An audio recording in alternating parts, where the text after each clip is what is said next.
다음은 필라델피아 이글스와 뉴욕 자이언츠의 경기입니다. 13대7 자이언츠가 승리를 가져갔는데 저는 좀 예상 외의 경기 결과에서 좀 놀랐습니다. 그러니까 이게 보면 필라델피아가 최근 상승세를 타고 있다라는 말씀을 이제 지난 방송에서 드렸었고, 그랬기 때문에 이제 이 지구 최하위였던 자이언츠가 과연 이글스를 상대로 승리를 거둘 수 있을까?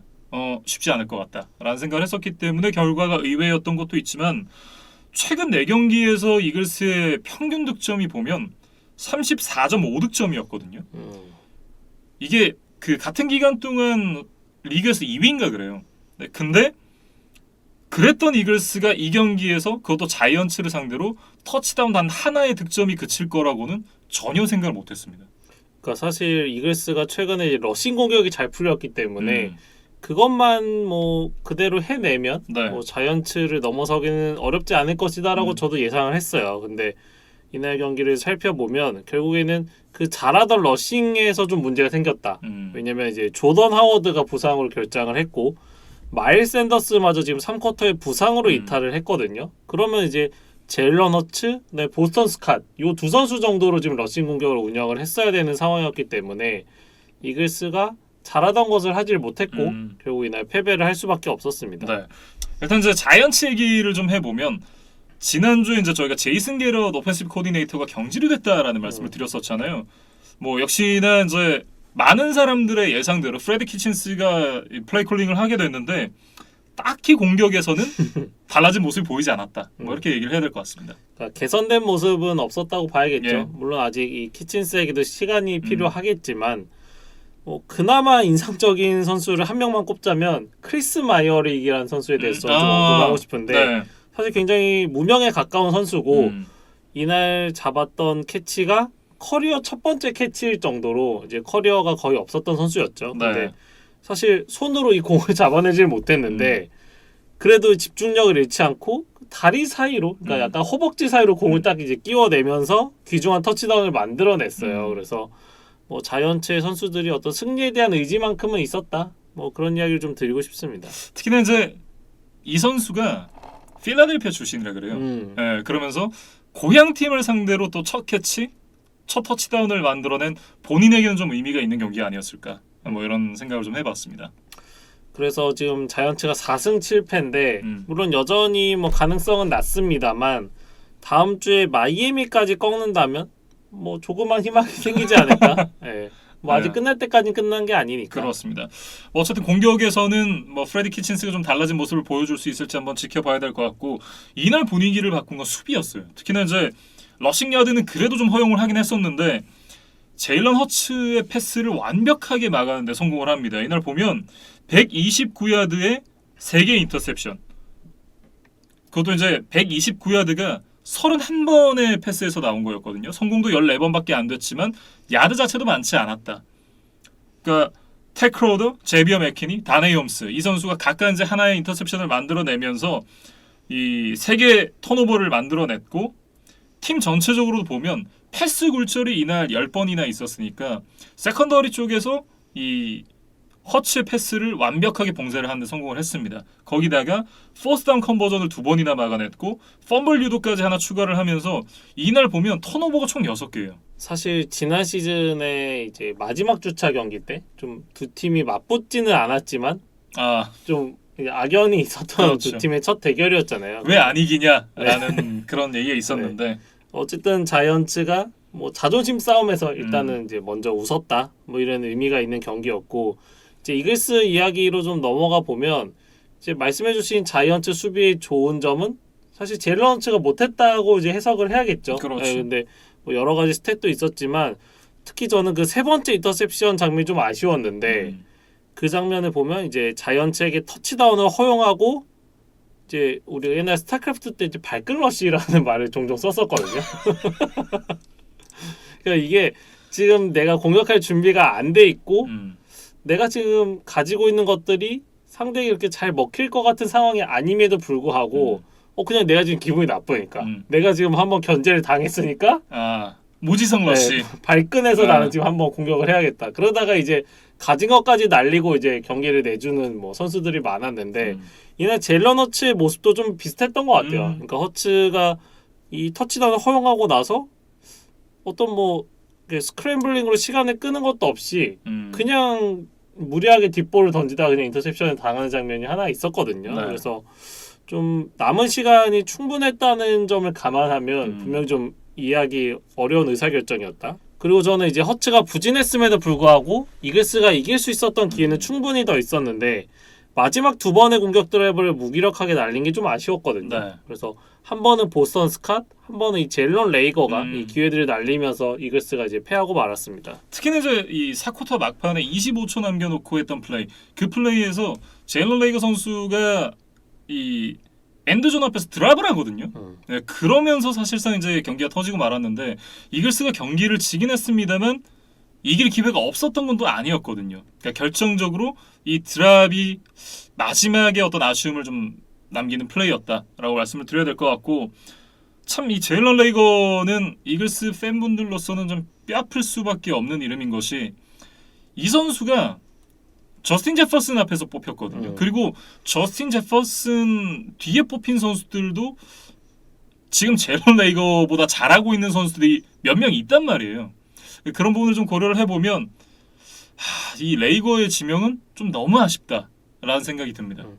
그러니까 그 드랍을 했던 플레이를 보면 물론 뭐 잡기 아주 편안한 상황은 아니기는 했으나 상대의 수비가 미처 점프를 뛰지 못하고 혼자서만 점프를 뛰었기 때문에 NFL 수준의 어떤 주전 리시버라면 충분히 잡을 수 있는 상황이었다. 근데 이제 레이거가 이걸 놓쳤던 것이 좀 두고두고 아쉬울 것 같고, 이제 말씀해 주신 대로 뭐 제퍼슨보다 먼저 뽑았다 이런 얘기 해주셨는데 인터스텔라 영화의 이제 마지막 부분을 보면 그 이제 책 사이에서 어떤 이제 과거의 나의 선택을 좀 후회하는 뭐 그런 장면이 그렇죠. 있잖아요. 책 이렇게 밀면서 네. 하지마 뭐 이런 건데 그때 당시로 돌아간다면 절대 레이거를 뽑지 않았겠죠. 네, 그래서 뭐 그 선택은 좀 두고두고 아쉬울 것 같고. 근데 저는 그런 생각이 들긴 해요. 제퍼슨을 뽑았다면 제퍼슨이 여기서 잘 컸을까? 라는 생각이 들긴 합니다. 사실 그게 이제 리시버를 잘 키우는 미네소타 바이킹스에 갔으니까 그렇게 될 수도 있지 않았나. 원래 뭐 좋은 자원임은 분명하지만 이글스에 왔다라고 하면 잘 클 수 있었을까? 라는 생각이 들긴 해요. 그렇죠. 뭐 만약이란 없는 그렇죠. 거니까. 예. 그리고 이제 이번 시즌 1라운드에 뽑았던 디본타 스미스 이야기도 좀 해보면 지금 경기당 60야드가 채 되지를 않고 터치다운도 지금 4개밖에 없거든요. 네. 그러니까 1라운드 10번대 픽을 태워서 뽑았던 선수치고는 뭐 큰 임팩트는 지금 보여주고 있지 못하다. 네. 그런 점들을 좀 지적을 해야겠습니다. 그렇습니다. 그러니까 보면 뽑기를 좀 잘 못하는 것 같아요. 네. 근데 이제 뭐 디본타 스미스는 워낙 뭐 하이즈만 트로피까지 받았던 선수니까 대학 무대에서는 이제 검증을 뭐 다 받았던 선수기는 한데 이게 어떤 프로 무대에 대한 적응 문제인지 아니면 이제 이글스의 어떤 공격 스킴이 이 스미스나 레이거를 살려주고 있지 못하는지는 시간을 두고 좀 지켜봐야 될 문제인 것 같아요. 네.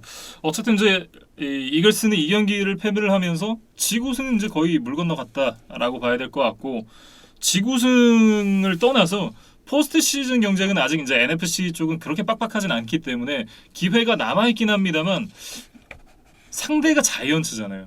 그러니까 이 패배는 굉장히 뼈아프다라고 좀 말씀을 드리면서 정리를 해야 될 것 같습니다. 사실 이 경기만 이겼다면 이제 5할 승률로 복귀를 할 수 있었던 이글스였는데 그렇죠. 아주 좋은 기회를 좀 놓쳤어요. 네, 이렇게 이제 필라델피아 이글스와 뉴욕 자이언츠의 경기 살펴봤고요. 다음은 캐롤라이나 팬서스와 마이애미 돌핀스의 경기입니다. 33대10 마이애미 돌핀스가 승리를 가져왔는데 마이애미 돌핀스가 최근의 폼이 좀 글쎄요 범상치가 않습니다.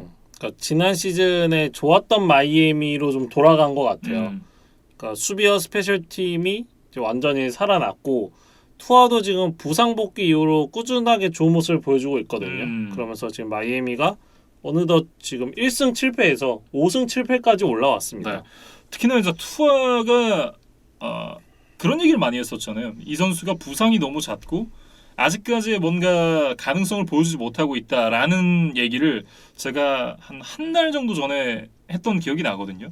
근데 그 이후로 최근 몇 주 동안 정말 좀 가파른 상승 곡선을 좀 그리고 있다고 해야 될까요? 그럴 정도로 좀 좋은 모습을, 향상되는 모습을 보여주고 있고, 그러면서 이제는 돌핀스의 이 프런트진이 고민이 좀 많아지지 않을까. 왜냐하면 트레이드를 생각을 해서 매물로 올렸던 선수였는데 이 선수가 최근에 어떤 보여주는 상승세, 성장세 이런 것만 놓고 보면 이 선수를 왠지 데리고 가고 싶은 생각이 들 것 같단 말이죠. 그러니까 마이애미의 어떤 프런트진을 좀 머리를 복잡하게 만들고 있다. 투아가. 투아 입장에서는 잘하고 있는 겁니다. 그렇죠. 그래서 이날 31번의 패스 시도를 했는데 패스 실패가 4번밖에 없었어요. 그래서 뭐 팬들이 뭐 좋아하고 기대할 만한 어떤 폭발적인 딥볼 이런 것들을 많이 보이지 않았지만 네.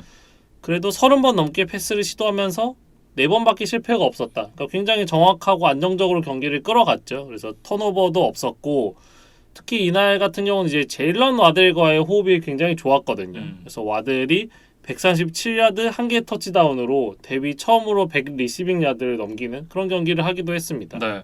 특히나 이제 이 야드 애프터 캐치에서 이날 좋은 모습을 여러 차례 보여줬었는데 기억에 남는 게 이 57야드짜리 빅플레이를 한번 만들어내는데 이게 또 짧은 패스를 잡은 이후에 본인의 능력으로 만들어낸 야드였거든요. 그러니까 중앙을 시원하게 돌파하면서 아주 뭐 큰 야드를 따냈던 제일런 와들이었는데 저희가 드래프트 당시에도 디본타 스미스만큼의 안정감은 없지만 그래도 폭발력은 더 있는 선수다. 이런 이야기를 하면서 좀 소개를 드렸던 바 있었어요. 그래서 네. 바로 오늘 같은 모습이지 않았나 싶습니다. 그리고 이제 공격에서도 투아 선수가 낮은 모습 그리고 안정적인 모습을 보여줬는데 사실 이건 어떻게 보면 좋았던 일부분이었고 정말 팀을 승리로 캐리했던 부분은 수비였다. 이렇게 좀 얘기를 해야 될 것 같아요. 그러니까 뭐 기록으로만 봐도 인터셉션 3개, 색 5개, 패스 굴절 10개, 태클 포로스 7개 뭐 이 정도 수비가 스탯을 기록을 해준다면 그 경기를 지기가 좀 더 어렵겠죠. 맞죠. 네, 그래서 이날 뭐 놀랍게도 진 팀이 있죠. 이날 뭐 캠 뉴튼이나 크리스찬 맥카프리 같은 이제 펜서스의 키 플레이어들을 아주 완벽하게 잠재우면서 뭐 좀 편안한 대승을 거뒀습니다. 네. 거기다 이제 경기 초반에 스페셜 팀에서 이제 펀트 블락을 또 하나 만들어내면서 이 경기를 좀 더 유리하게 끌고 갈 수 있었던 부분 그런 부분들까지 고려를 했을 때 수비팀 그리고 이제 스페셜 팀에 좀 공을 돌려야 될 것 같다라는 생각이 듭니다. 뭐 그나마 이제 오게티를 하나만 꼽자면 전반 막판에 이제 21대 7로 앞서고 있었고 마이애미가 이제 필드골 레인지까지 들어갔거든요. 그래서 뭐 별 문제가 없었다면 24대 7로 이제 전반에 마무리를 할 수가 있었는데 투아가 스냅을 받는 과정에서 펌블을 하면서 공이 한참 뒤로 굴러갔어요. 그러면서 상대에게 공격권을 내주는 동시에 그게 상대 필드골로 이어졌기 때문에 24대 7로 끝났어야 할 전반이 21대 10으로 끝났다. 이제 물론 이날 캐롤라이나가 워낙 안 좋았기 때문에 뭐 대세의 지장은 없었지만 이제 강팀과의 승부를 전제한다면 이런 실수는 좀 치명적일 수 있거든요. 그렇죠. 그래서 그거는 좀 보완을 해야겠습니다. 그리고 이제 향후 일정을 좀 살펴보면 자이언츠, 바이위크, 그리고 제츠, 그리고 세인츠거든요. 그러니까 향후 일정이 생각보다 괜찮습니다. 그렇기 때문에 어떻게 보면 지금 상승세를 타고 있는 마이애미 돌핀스의 입장에서는 그 기세를 쭉 이어갈 수 있는 입장. 길게 봤을 때는 포스트 시즌 한번 생각을 해볼 수 있는 그런 상황이거든요. 그러니까 지금 자이언츠, 제츠, 세인츠 뭐 분위기가 안 좋고 성적이 안 좋은 이 세 팀을 넘어선다면 7연승까지 갈 수 있으니까 그러면 이제 진짜 5할도 넘고 플레이오프도 한번 노려볼 수 있는 상황이죠. 네. 그래서 어떤 과거에 이런 사례가 있었을까 좀 찾아보니까 1승 7패로 시즌을 출발해서 플레이오프에 진출한 팀은 아무도 없었어요. 네. 근데 이제 그나마 좀 가까운 사례를 찾아보자면 1992년에 샌디에이고 차저스가 첫 4경기를 모두 패해서 0승 4패로 시즌을 출발했는데 나머지 12경기에서 11승 1패를 하면서 디비저널 라운드까지 올라갔던 전적이 있기는 하거든요. 네. 그러니까 마이애미가 사실 모르겠어요. 0승 4패보다 저는 1승 7패가 더 암울한 상황처럼 보이는데 이 상황을 딛고 뭐 기적을 쓰면서 플레이오프에 진출하는 역사를 한번 만들어낼지 좀 향후 몇 주간 더 지켜보겠습니다. 그리고 이제 그 부분에서 하나 챙겨봐야 될 포인트는 이 기록은 이제 16경기 시즌에서 만들어졌던 기록들이고 올 시즌 문제 한 경기가 더 늘잖아요. 그 한 경기를 또 챙겨간다면 또 얘기는 달라질 수 있다라는 생각이 들고 문제는 마지막 주차 맞대결이 패트리어츠와의 이제 맞대결이 있거든요. 두 팀 모두에게 굉장히 좀 중요한 경기가 될 것 같은데 그런 이제 저는 그런 생각을 해요. 이게 패치 입장에서는 그렇게 되면 굉장히 도끼가 찬 상태로 이제 오게 되잖아요. 그런 돌핀스를 맞이하고 싶진 않다. 오히려 사실 빌스보다 돌핀스가 더 무서워요. 패치 입장에서. 그래서 뭐 18주 차에 예정돼 있죠. 이 돌핀스와 패치 2차전이 뭐 펼쳐질 예정인데 두 팀 다 어떤 플레이오프 진출 혹은 뭐 시드 이런 것들이 좀 확정되지 않은 상태에서 만난다면 이 두 팀의 대결이 정말 재밌을 것 같습니다. 네, 이렇게 이제 마이애미에 대해서 얘기를 해봤고 펜서스 얘기로 좀 넘어가 보도록 하겠습니다. 제가 말씀드렸잖아요 지난주에 캠 뉴턴이 첫 경기는 잘했지만 이거 두 번째 경기, 세 번째 경기도 한번 봐야 한다라고 말씀을 드렸었는데 썩 그렇게 좋지만은 않거든요. 네. 펜서스에서 사실 방출됐던 이유가 있었고 이제 패츠와의 동행도 1년으로 끝났던 이유가 있기는 했습니다. 네, 그래서 좀 현실은 냉혹했다 이렇게 봐야 될 것 같고 뉴튼이 이제 지난주만큼 못할 수 있겠다는 생각은 했지만 사실 이 정도로 무너질 줄은 몰랐거든요. 네, 그래서 지금 기록을 살펴보면 21번의 패스 시도에 5번의 성공이고요. 네. 92야드 2개의 인터셉션만을 당했습니다. 그래서 패스 레이팅이 지금 158.3이 만점이잖아요. 그렇죠. 근데 지금 5.8이 나왔어요. 그래서 뭐 경기를 채 끝내지도 못했고 이제 3쿼터까지 치렀던 기록이 이제 이렇게 처참했고 네. 4쿼터에는 PJ 워커로 좀 교체가 됐었습니다. 딱 그 느낌인 것 같아요. 그 지난 시즌에 뉴잉글랜드 페이트리어츠에서 보여줬던 모습. 그러니까 러싱으로 이제 경기를 풀어갈 수 있을 때 그리고 본인이 직접 뛰어서 상대 수비들을 이겨낼 수 있는 경기에서는 좋은 모습을 보여주지만 패스를 해야 되는 상황이 왔을 때 패스를 특히나 강제당하는 상황이 왔을 때 캠 뉴턴이 이걸 이겨내지 못한다라는 게 좀 지난 시즌부터 보여지고 있고 NFL에 이제 캠 뉴턴 선수가 설 자리가 거의 없어진 것 같다라는 생각이 좀 들어요. 사실 이날 이제 DJ 모어에게 64야드 뒷볼 하나를 성공한 거 이거는 이제 굉장히 기분 좋고 멋있는 명장면이긴 했는데 그거 외에는 좀 단 한 플레이도 뉴튼의 마음대로 잘 풀리지를 않았던 것 같아요. 그래서 이날 뭐 크리스찬 맥카프리도 10번의 러싱 시도에 35야드가 전부일 정도로 뭐 잠잠한 하루를 보내고 말았습니다. 네. 그리고 이제 가장 큰 문제는 크리스찬 맥카프리 선수가 시즌 아웃이 됐습니다. 제가 그런 얘기를 이제 서로 나눴던 것이 기억이 나는데 맥카프리를 이렇게 많이 쓰면 안 된다. 라는 얘기를 저희가 이제 한번 나눴었잖아요. 한 번이 아니라 여러 번 나눴었죠 이번 시즌에. 근데 결국은 이제 그런 부분들이 탈이 나고 말았다. 그러니까 보면 펜서스가 부상에서 돌아온 선수 물론 안 쓸 수 없긴 했지만 너무 굴리는 감이 없지 않아 있었습니다. 그래서 지금 뉴튼도 좀 헤매고 있는 상황에서 맥카프리까지 지금 없는 상태로 잔여 시즌을 치러야 된다. 그래서 펜서스가 첫 3주 동안의 어떤 좋았던 분위기를 이어가지 못하고 이제 점점 좀 깊은 수렁으로 빠지고 있는 그런 모양새입니다. 그래서 네. 사실 뭐 공격이 잘 안 된다면 수비라도 좀 잘 버텨줘야 되는데 이날은 사실 그렇지도 못했어요. 그래서 수비진 전체가 좀 무기력하게 마이애미에게 많은 득점을 허용하는 뭐 경기였는데 그 경기 중에 이제 팀의 주장인 엣지러시의 브라이언 번즈가 이제 동료 수비수들을 모아놓고 뭐 굉장히 이제 호통을 치면서 좀 선수들에게 집중을 요구하는 그런 장면이 있었습니다. 예. 그래서 뭐 다음 주에 이 브라이언 번즈의 이 호통이 좀 분위기 반전의 카드로 좀 활용이 될 수 있을지 좀 지켜봐야 될 것 같아요. 네. 그리고 이제 캠 뉴턴 선수가 인터뷰에서 이제 그런 얘기를 했어요. 그러니까 내가 돌아왔다고 해서 그것이 승리를 의미하는 것이 아니다. 예. 이제 그런 부분에서 이제 본인의 자기 객관화가 굉장히 좀 잘 돼 있다라는 느낌을 좀 받았고 어쨌든 이게 팀의 스토리가 만들어졌고 그 아름다운 스토리가 만들어졌다고 해서 또 팀이 잘 굴러가는 건 결코 아니거든요.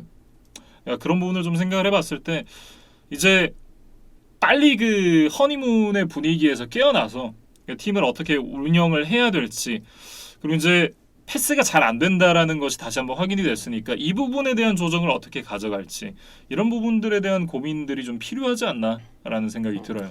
제가 이제 몇 해 전에 시애틀과 마션 린치의 짧은 재결합에 대해서 그렇죠.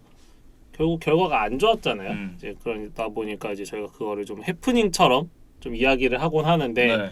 이 뉴튼과 펜서스의 재결합도 이제 훗날에 그런 평가를 받지를 않으려면 지금 이제 남은 경기 동안 좀 잘해야 됩니다. 그렇죠. 뭐 플레이오프 진출 여부와 상관없이 캠 뉴튼이 와서 그래도 펜서스가 조금이라도 더 나아졌다. 그런 평가는 받고 뭐 이별을 하더라도 그렇죠. 했으면 뭐 하는 그런 좀 작은 마음이 있고 이제 현실적으로 지금 벅스와 2경기, 빌스와 1경기가 남았기 때문에 쉽지 않습니다. 그래서 일단은 뭐 유일한 희망은 이제 다음 주에 바이위크를 보낼 수 있다는 점이에요. 네. 네, 그래서 뭐 뉴튼이 어느 정도 좀 마음가짐, 몸가짐을 새롭게 하고 나올 수 있을지 좀 지켜보겠습니다. 네, 이렇게 캐롤라이나 팬서스와 마이애미 돌핀스의 경기 살펴봤고요.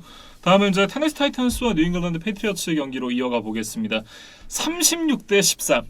패트리어츠가 승리를 가져갔는데 사실 이제 저는 이길 거란 생각은 했어요. 왜냐하면 데릭 헨리 선수가 없었고 이 경기를 놔두고 이제 AJ 브라운 선수가 이제 IR에 올라갔기 때문에 훌리오 존스가 이미 IR에 올라가 있는 상황에서 넘버 1, 2 리시버가 없어진 거잖아요. 근데 주전 러닝백도 없다. 그렇다면 이제 쿼터백이 중요한데 라이언 테넬 선수가 좋은 모습을 보여준 쿼터백인 건 맞지만 그 3명의 선수 없이 팀을 혼자서 캐리할 수 있는 선수인가? 그랬더라면 아직까지 마이애미 뛰고 있겠죠. 예, 그렇기 때문에 사실상 경기는 이길 거다라고 생각했었는데 이렇게 점수차가 크게 날 거라고는 생각을 못했습니다. 맥 존스 이야기부터 해보면 지금 310야드에 2개 터치다운을 턴오버가 없는 경기였거든요. 그래서 뭐 사실 저는 그런 생각이 좀 들었어요. 그러니까 앞서서 테너힐에게 이제 도움이 될 만한 무기들이 없었기 때문에 패츠가 유리할 것이다. 근데 사실은 패츠는 원래 그냥 그런 팀이거든요. 물론 뭐 주전 러닝백, 주전 리시버들이 있습니다만 그 선수들의 어떤 네임밸류나 클래스, 뭐 그동안의 커리어를 보면 모르겠어요. 여타 팀에 갔을 때 주전을 차지할 수 있는 선수가 그렇게 많이 보이지는 않습니다. 그렇죠. 네. 네. 근데 맥 존스는 그런 선수들을 항상 상수로 데리고 플레이를 하고 있음에도 굉장히 좋은 모습을 보여주고 있다. 그래서 좀 칭찬을 하고 싶어요. 그래서 뭐 자코비 마이어스, 켄드릭 본, 넬슨 아골로 같은 뭐 선수들이 주 타겟인데 그렇죠. 이 선수들을 데리고 지금 맥 존스가 4,000야드 페이스로 지금 가고 있거든요. 그래서 그거 자체가 굉장히 대단하고 네. 패트리어츠의 전체 시즌 성적을 봐도 어떤 특정 선수에게 의존하는 데이터는 보이지 않아요. 그건 공수 양면에서 마찬가지죠. 네. 뭐 사실 지금 의존할 만한 선수가 없습니다. 뭐 맥주도는 뭐 수비에서 좀 독보적인 활약을 그렇죠. 보여준다 하더라도 스킬 플레이어진에서 사실 그런 선수가 보이질 않기 때문에 그러면 이 공은 맥 존스에게 조금 더 뭐 높은 점수로 가야 되지 않느냐? 저는 그런 생각이 좀 들었어요. 특히나 이제 이 경기에서 제가 그런 생각을 했던 게 뭐냐면 그 전까지 경기들을 보면 딥볼이 거의 없거든요. 다 짤짤이 패스예요. 그리고 러싱 공격, 짤짤이 패스, 러싱 공격 이런 느낌이었다면 이날은 물론 이날도 짤짤이 패스가 많긴 했습니다만 딥볼을 시도하는 장면이 여러 번 나왔고 그 중에 몇 개가 성공이 됐습니다. 그러니까 그 전까지 보면 제가 기억하기로 이 맥존 선수의 패싱 야드가 300야드가 안 넘었어요. 이때까지. 근데 이날 처음으로 300야드를 넘겼고 거기다 터치다운 2개. 물론 이날도 레드존에 5번 진입했는데 터치다운이 2개밖에 나오지 않았으니까 그런 부분을 생각을 해보면 뭐 아직 숙제는 명확히 남아있다라는 느낌이긴 하지만 첫 수를 배부를 수 없고 이 선수가 이 데뷔 시즌이잖아요. 루키 시즌에 이런 식으로 팀의 안정적인 모습을 보여준다. 이거는 저는 정말 대단한 거라고 봐요. 그러니까 지금 패스 성공률도 70%가 넘고 이제 시즌 전체 패스 레이팅도 97, 거의 100에 가깝거든요. 그래서 좀 톰 브레디가 주던 편안함에 뭐 비할 바는 아니지만 그와 비슷한 감정을 유발하고 있다. 그러니까 뭐 한 10m 전지현 정도는 지금 된다.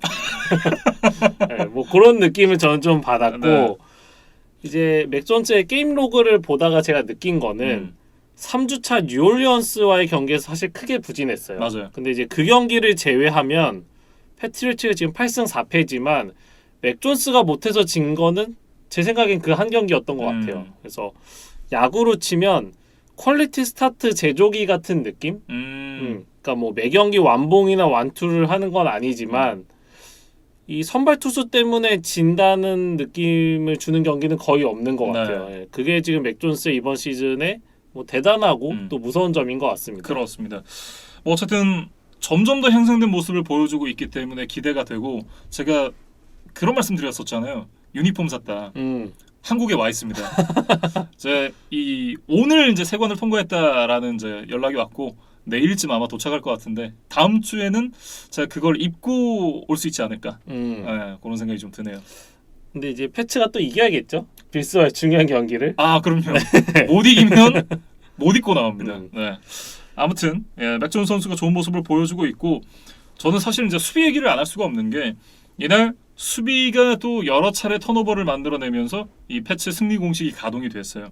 수비에서 3개의 펌블 턴오버, 하나 인터셉션이 만들어졌고 퍼스트다운 컨버전도 또 한 번 막아냈거든요. 그러면서 이제 유리한 위치에서 공격을 많이 시작을 할 수 있었는데 사실 이제 누구 하나 콕 집어서 칭찬을 하기 어려운 게 경기 내용 보면 여러 선수들이 돌아가면서 고른 활약을 해줍니다. 물론 이제 맷 주던 선수가 시즌 내내 좋은 모습 보여주고 있고 지금 이 스테판 길모 선수가 빠져 있는 자리를 제이시 잭슨 선수가 뭐 길모의 전성기만큼은 아니지만 그래도 올 시즌 본인이 기대를 받던 것보다는 훨씬 더 좋은 모습을 보여주고 있으니까 뭐 전반적으로 좋은 모습을 보여주고 있는데 이날도 이제 제이시 잭슨 선수가 펌블 유도에 인터셉션 2개 턴오버를 또 직접 만들어냈거든요. 그래서 지금 패트리어츠가 지난 시즌 데이터를 보면 턴오버 마진이 플러스 4 정도로 시즌을 마무리를 했어요. 네, 길모가 없었으니까. 네, 근데 아직 12경기밖에 치르지 않은 현재 시점에서 벌써 플러스 10을 만들어내고 있거든요. 그래서 공격에서도 맥 존스가 턴오버가 적은 어떤 안정감을 보여주고 있고 그렇죠. 수비에서도 뭐 펌블이든 인터셉션이든 가리지 않고 여러 형태로 많은 턴오버를 유발을 하고 있습니다. 그래서 이 패츠가 턴오버 마진에서 좀 향상된 모습을 보여주면서 팀 성적도 같이 좀 올라가고 있는 것 같아요. 그러면서 이제 이 경기까지 6연승을 달리고 있는 뉴잉글랜드 패트리어츠인데 다음 주 먼데이 나잇 풋볼에서 이제 버팔로 빌스와 상대를 하게 됩니다. 올 시즌에 가장 중요한 경기가 되지 않을까라는 생각이 전 들어요. 그러니까 패츠가 6연승을 한 것도 참 대단한데 그 상대들을 보면 물론 약팀들이 껴있긴 했지만 차저스, 브라운스, 타이탄스 같은 플레이오프에 진출할 가능성이 있는 팀들에게도 이 승리를 계속해서 쌓아나갔단 말이죠. 그렇죠. 그래서 이 패치의 연승 과정은 충분히 리스펙을 받을 만한 어떤 성과다. 네. 그렇게 좀 보여지고 뭐 저는 이제 그런 의미가 있었던 경기였다고 봅니다. 그러니까 패트리어츠가 브래디가 떠난 지 지금 2년 만에 익숙한 자리로 돌아오려고 하고 있는데 패츠 팬이시라면 뭐 잊을 수 없는 경기가 있죠. 2019 시즌 와일드카드 라운드. 이게 이제 브래디의 패트리어츠 유니폼을 입은 마지막 경기였는데 그게 타이탄스와의 경기였고 그날 그렇죠. 데릭 헨리 맹활약으로 엄청 큰 점수 차로 졌던 기억이 나거든요. 그래서 브래디의 패츠 시절 마지막 경기가 사실 타이탄스 때문에 좀 망가졌는데 그 타이탄스를 상대로 2년 만에 이런 복수에 성공을 했다. 그러니까 어떤 패트리어츠가 지난 시즌 좀 시행착오, 좀 어려움을 겪었지만 정말 빠르게 돌아왔다는 거를 좀 상징적으로 보여주는 경기가 아니었나. 네. 뭐 저는 그런 의의가 있었다고 봅니다. 저보다도 더 큰 이제 의미를 또 잡아주셔가지고 뭐 제가 그런 말씀을 제 입으로 안 드려도 돼서 굉장히 좋다라는 이제 말씀을 드리고 싶고 일단 이제 이 경기 결과로 AFC 2번 시드까지 올라왔습니다. 저는 생각도 못했는데 어느새 2번 시드까지 올라와 있다라는 게 좀 놀랍고 지금 1번 시드에 올라 있는 팀이 이 레이븐스거든요. 근데 레이븐스가 물론 이제 이따 얘기를 하겠지만 이번 주에 굉장히 좋지 않은 경기력을 보여줬었고 그리고 최근에 좀 하락세입니다. 그런 부분을 감안할 때 빌스와의 경기를 만약에 잡는다. 그러면 내심 1번 시드까지도 한번 노려볼 수 있지 않나. 그런 생각을 조심스럽게 한번 해봅니다. 그래서 패트리어츠가 사실은 플레이오프에만 올라가도 대성공인 시즌이라고 목표를 잡고 아마 출발을 했을 텐데 어느덧 지금 지구 1위를 넘어서 컨퍼런스 1위까지 내다보는 그런 지금 상태까지 올라왔기 때문에 패츠 팬들에게는 아주 기분 좋은 시즌 중반이 좀 되고 있는 것 아주 같아요. 해피합니다. 네. 그런데 타이탄스 얘기를 좀 해보면 타이탄스는 이제 지난주에도 턴오버가 많았었거든요. 근데 이번 주에도 턴오버가 많았고 그러면서 이제 연패에 빠지게 됐습니다. 물론 이제 주전 선수들의 공백이 이제 조금씩 느껴진다라는 생각이 드는데 지난 시즌에는 어떻게 보면 턴오버 마진이 플러스였거든요. 또 턴오버를 많이 만들어냈던 팀 중 하나였는데 올해는 턴오버를 굉장히 좀 많이 내주고 있는 상황이라는 점이 이게 그냥 정규 시즌에는 글쎄요. 그렇게 큰 문제가 될 거라고 생각을 안 해요. 왜냐하면 이 팀 어쨌든 포스트 시즌을 가는 팀이니까. 근데 포스트 시즌에 가게 됐을 때 이런 모습이 계속해서 유지가 된다. 이거는 타이탄스에게 굉장히 좀 치명적인 문제일 수 있겠다라는 생각이 들긴 합니다. 그러니까 패츠가 지금 플러스 4에서 플러스 10으로 좋아졌다고 이제 말씀을 드렸는데 네. 타이탄스는 사실 지난 시즌에 플러스 11로 리그 전체 1위였던 팀이었어요. 근데 이날 경기까지 포함을 한 데이터를 보면 마이너스 7로 지금 뒤에서 세 번째입니다. 네. 그러니까 패츠보다 훨씬 더 드라마틱하게 지금 나빠졌다. 그래서 물론 뭐 최근에 그게 좀 집중된 경향도 있고 뭐 여러 가지 원인이 있겠지만 결국에는 이제 데릭 헨리가 빠지면서 뭐 패싱 공격의 비중이 좀 올라간 점, 네. 뭐 패스를 하다 보면 또 인터셉션이 많아지는 거고 이제 경험이 부족한 백업 러닝백들이 나서다 보니까 이 선수들이 지금 계속해서 펌블 문제를 좀 일으키고 있다는 그렇죠. 거 이런 것들이 좀 겹치면서 타이탄스가 지금 많이 벌어둔 것 때문에 지금 살아가고 있지만 현재 트렌드는 분명히 안 좋은 쪽으로 가고 있습니다. 네. 그러니까 보면 이날 경기에서도 그런 말씀해주셨던 부분들이 잘 나타났던 게 러닝백들이 계속해서 펌블을 하는 모습을 보여줬었고 거기다가 그 데릭 헨리 선수가 없어지면서 이제 패싱의 비중이 늘어났다라고 말씀해 주셨는데 말씀드렸듯이 이제 넘버 1, 2 와이드 리시버가 다 빠져 있는 상황이고 지금 그 외에도 IR에 올라간 선수들 명단을 보시면 3명의 와이드 리시버가 더 있습니다. 그러니까 리시버 자원의 뎁스가 굉장히 좀 얇아져 있는 상황에서 패스를 많이 해야 되는 상황이다. 그러니까 이날 보면 테너힐의 패싱 야드가 93야드입니다. 그러니까 패싱 플레이가 전혀 안 되고 있는 거예요. 그러다가 보니까 뭐 러싱의 어떤 비중을 좀 가져갈 수밖에 없고 결국은 경험이 없는 선수들이 계속해서 공을 잃어버리는 그런 문제들이 발생을 하고 있고 그러니까 어떻게 보면 악순환의 반복인 거죠. 사실 이 힐리아드나 포어맨 같은 백업 선수들이 야드는 많이 따줬는데 그렇죠. 결정적인 순간에 펌블을 기록하면서 좀 맥도 빠지고 이제 패트리어츠에게 좋은 기회를 내주고 그런 것들이 좀 반복됐거든요. 네. 그래서 테네시가 지금 다음 주에 바이위크를 보낼 예정이니까 좀 한 주 푹 쉬면서 그런 것들을 좀 재정비를 해야겠습니다. 네, 이렇게 테네시 타이탄스와 뉴잉글랜드 페이트리어츠의 경기 살펴봤고요. 다음은 피츠버그 스틸러스와 신시내티 벵갈스의 경기입니다. 41대 10. 벵갈스가 대승을 거뒀어요. 그러니까 영원한 천적은 없는 것 같아요. 예. 네, 사실 피츠버그가 뭐 벵갈스를 만나면 항상 좀 승리를 깔고 가는 좀 승리 자판기처럼 좀 활용을 했었는데 그렇죠. 최근에 지금 벵갈스가 스틸러스를 상대로 3연승을 거두고 있거든요. 그러면서 2009년 이후에 첫 시즌 수입을 확정을 했고 1990년 이후에 맞대결에서 3연승을 기록을 했습니다. 이거는 벵갈스에게 굉장히 의미가 있는 기록이 아닐까라는 생각이 들고 그리고 이제 오랫동안 이어져 왔던 AFC 북부지구의 어떤 패권 사실 이게 지난 시즌부터 저희가 이 좀 뭐라고 해야 될까요? 죽음의 조다라는 얘기를 하면서 다른 팀들이 강해졌고 스틸러스가 약해졌다라는 말씀을 드렸는데 그런 어떤 흐름이 조금 더 많이 와서 이제는 전세가 역전이 됐다라는 생각이 들거든요. 그러니까 사실은 2강 2약 구도가 좀 명확했던 지구였죠. 그러니까 스틸러스와 레이븐스가 좀 지구 우승을 나눠 갖는 동안에 네. 뭐 브라운스와 벵갈스는 이제 3, 4위를 좀 나눠 갖는 그런 그렇죠. 구도가 몇 년간 진행이 되다가 승점 자판기 이런 느낌이었죠. 그러니까 브라운스가 사실 먼저 알을 깨고 나와서 네. 지난 시즌에 세 팀이 같이 플레이오프에 올라갔고 근데 이제 이번 시즌에는 벵갈스까지 또 강해졌기 때문에 오히려 지금 스틸러스가 좀 제일 약해 보이는 지경까지 이르렀거든요. 예. 그래서 이 AFC 북부지구의 판도가 굉장히 흥미롭게 돌아가고 있습니다. 이날즈 벵갈스의 순 선수들을 좀 살펴보면 가장 먼저 얘기를 해야 될 선수는 역시나 조 믹슨 선수인 것 같아요. 그러니까 개인 커리어 최대 168야드에 2개의 터치다운을 성공을 시켰고 리시버 T 히긴스가 사실 자말 체이스에 많이 가려져 있었는데 이날만큼은 이제 114야드에 1개 터치다운을 잡아내면서 공격을 끌어갔습니다. 예. 사실상 이제 이 31대 3으로 전반이 끝났기 때문에 후반은 그냥 다 가비지 타임이었다라고 얘기를 해도 크게 과언이 아니거든요.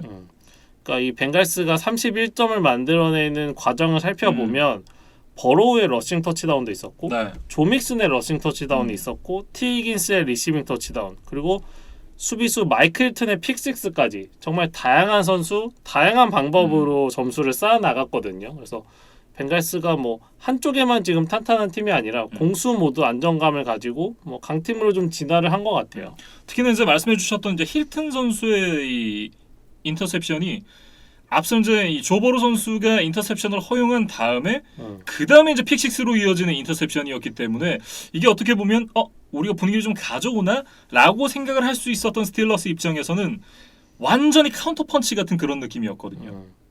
그래서 사실 힐튼이 지난 시즌까지 이제 스틸러스에서 뛰었던 선수였는데 친정팀을 상대로 좀 잊을 수 없는 순간을 만들어냈고 좀 때를 잘 봐서 더 강해진 팀으로 잘 이적을 한 것 같습니다. 뭐 이것도 하나의 운이라고 봐야겠죠. 손절을 잘했다. 네. 예. 어쨌든 이제 벵갈스 같은 경우에는 지금 11경기를 치렀는데 성적이 7승 4패입니다.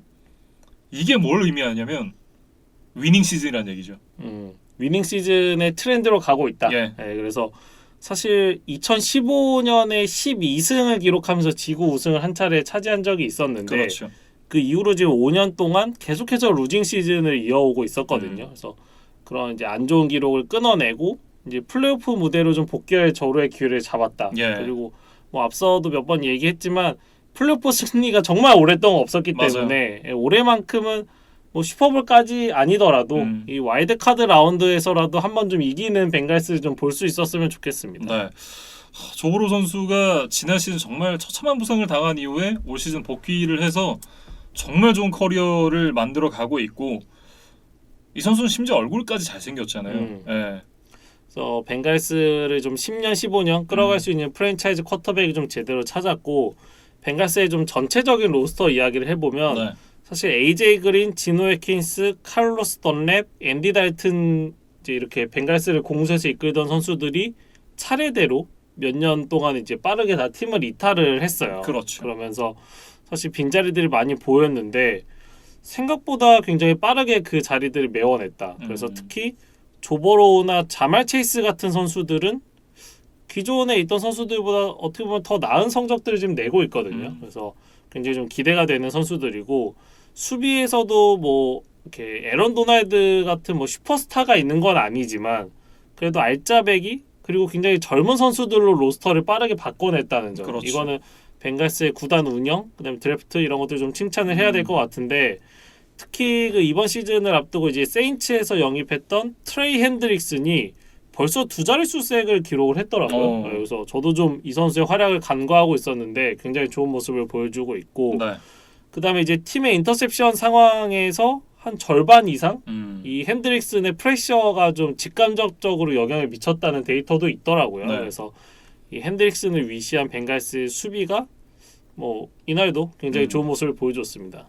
그리고 이제 전체적인 로스터 얘기를 해주셨으니까 저는 오라인에 대한 얘기를 좀 하고 싶은데 저희가 시즌 전에 그런 얘기했었잖아요. 드래프트에서는 오라인을 보강을 딱히 크게 하진 않았고 대신에 FA로 여러 선수들을 데리고 왔다라는 말씀을 드렸는데 사실 그 데려왔던 선수들의 면면이 화려하진 않았습니다. 나름대로 적지 않은 대가를 준 건 맞지만 어떻게 보면 벵갈스니까 오버페이를 할 수밖에 없었던 선수들이고 그러면서도 이 선수들이 탑급은 아니다라는 말씀을 저희가 드렸던 기억이 나거든요.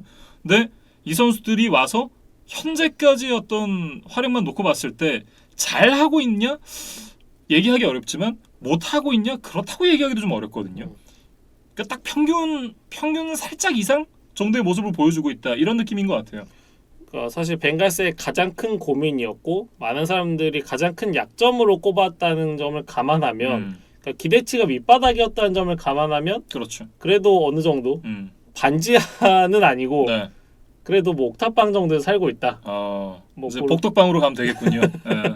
그래서 사실은 뭐 여러 포지션에 걱정거리가 있었지만 특히 양쪽 태클이었거든요. 그래서 왼쪽에는 이제 조나 윌리엄스가 유리몸인데 과연 나올 수 있겠느냐. 근데 이 선수가 지금 이번 경기까지 이번 시즌 벵갈스가 치른 모든 경기에 선발 출전을 했고 단 한 스냅도 빠지질 않고 100% 지금 참여를 하고 있어요. 네. 그러니까 그것만으로 이 선수는 지금 제 몫을 해주고 있고 이제 라이트 태클 쪽에 라일리 리프를 영입을 했는데 이 선수도 뭐 부상 이슈도 좀 있는 선수고 전성기에서 좀 내려온 것이 아니냐라는 의견이 많았지만 어쨌든 지금 전 경기 출장을 하면서 버텨주고 있거든요. 물론 이번 경기 좀 부상을 당하기는 했지만 그러면서 이 양쪽 태클이 버텨주면서 버로가 그래도 제 역할을 할 수 있게 된 거 이런 것들이 이제 벵갈스가 좀 빠르게 턴어라운드를 할 수 있었던 주요한 원인이었던 것 같습니다. 네. 거기다 하나 더 보태자면 조버로 선수가 현재까지 부상 안 나가고 있잖아요. 네, 그것만으로도 됐다.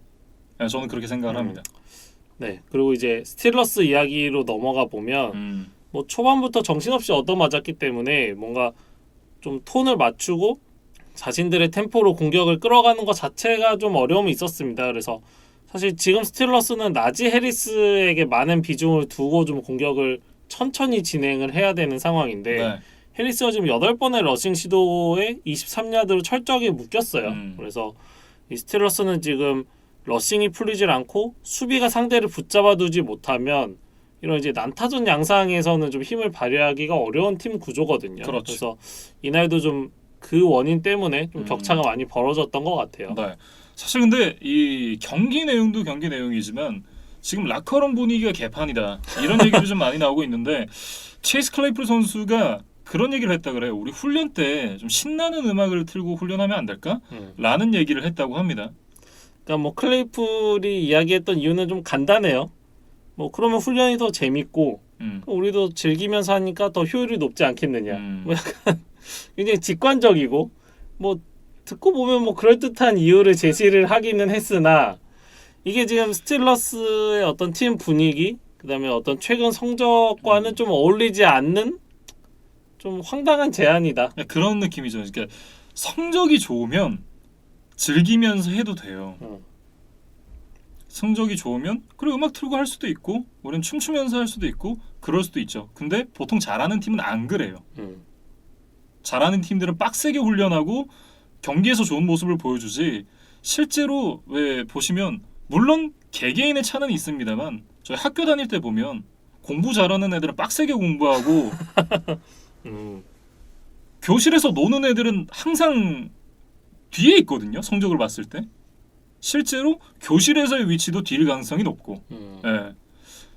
근데 그런 부분을 생각을 해보면 이 체이스 클레이풀 선수의 이 얘기는 얼마나 바보 같은 얘기인가 라는 걸 좀 생각을 해보게 되고 말씀해 주셨던 대로 지금 스틸러스의 어떤 성적, 팀 분위기 이런 게 좋지 않잖아요. 근데 이런 얘기를 본인이 꺼냈다? 그리고 클레이풀이 지금 뭐 한 3년 뛴 선수도 아니고 지금 2년 차잖아요, 이 선수가. 그런데 이 선수가 이런 얘기를 꺼낸다? 이거는 눈치가 없는 겁니다. 사실 실제로 이제 마이크 톰린 감독도 뭐 그 제안을 받아들일 계획이 없다고 공개석상에서 이야기를 했고 네.